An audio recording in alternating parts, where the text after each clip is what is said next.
On dit que dans certains villages le soleil ne brûle pas seulement la peau, il brûle aussi les rêves. Et dans un de ces villages, entre le sable rouge et les rues poussiéreuses, vivait une jeune fille qui portait une douleur trop grande pour ces quelques années. Ce n'est pas seulement son histoire, c'est la lutte d'un cœur pour trouver la paix. Dans le village oublié de San Marcos, la vie semblait toujours s'arrêter.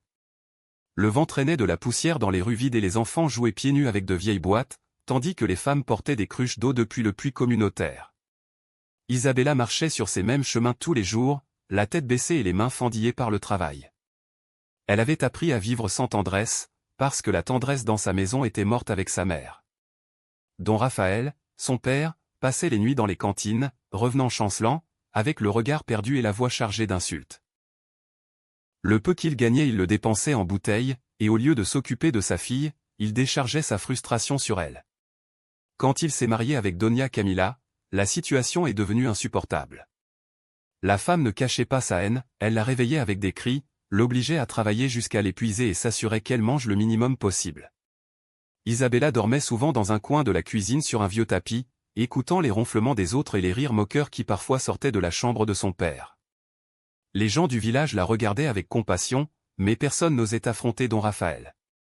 Certains disaient qu'il était devenu fou depuis la mort de sa femme, d'autres que l'alcool lui avait pourri le cœur.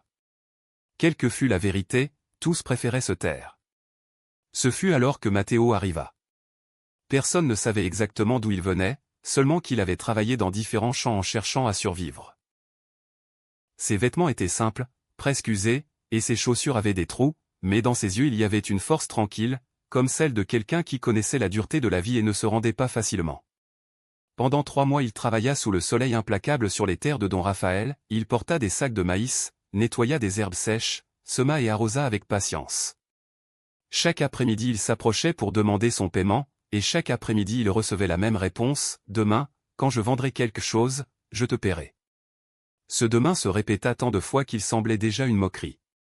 Jusqu'à ce qu'un jour, fatigué de l'injustice, Matteo décida de parler avec fermeté.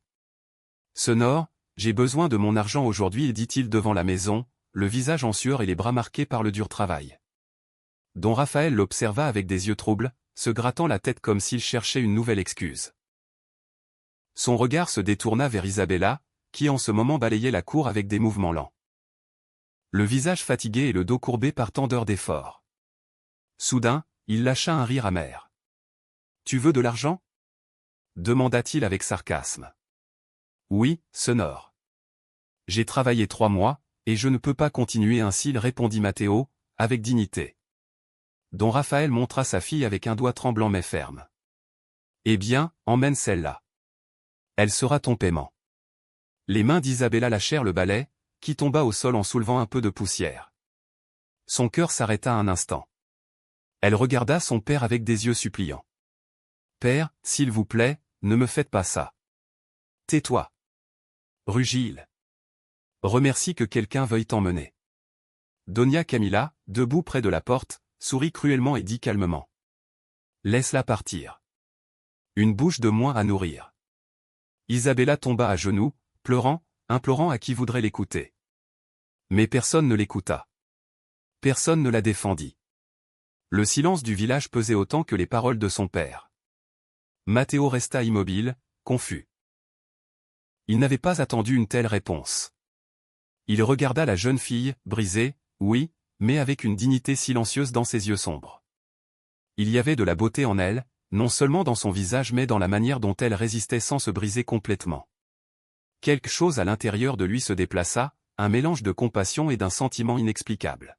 « D'accord, dit-il enfin, d'une voix basse mais sûre. Je l'emmènerai. » Les sanglots d'Isabella devinrent plus intenses. Avec des mains tremblantes elle ramassa ses quelques vêtements, 2 robes, un foulard hérité de sa mère, et les mit dans un sac en plastique noir. Personne ne l'embrassa, personne ne la bénit.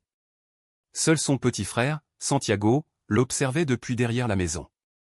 Avec des larmes dans les yeux il leva la main pour dire adieu, sachant qu'il ne la reverrait peut-être pas. Ainsi, sans cérémonie, Isabella quitta le seul foyer qu'elle avait connu, bien que ce foyer ne lui eût donné que des coups et des mépris. Le chemin vers la ville fut long, sous un soleil qui semblait brûler sur leur tête. L'autobus avançait par des routes de terre, laissant des nuages de poussière derrière. Isabella s'assit près de la fenêtre, observant chaque arbre, chaque maison lointaine, comme si elle voulait tout graver dans sa mémoire. Elle ne savait pas quoi attendre de l'avenir. Elle avait perdu tant de choses qu'il ne lui restait que la foi.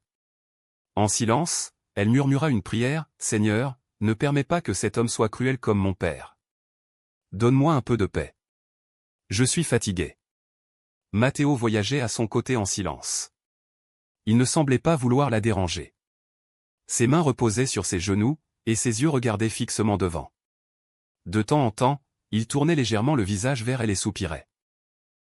Il voyait en Isabella quelque chose de fragile et de fort à la fois, comme une fleur qui avait survécu à trop de tempêtes. Isabella appuya la tête contre la vitre de la fenêtre.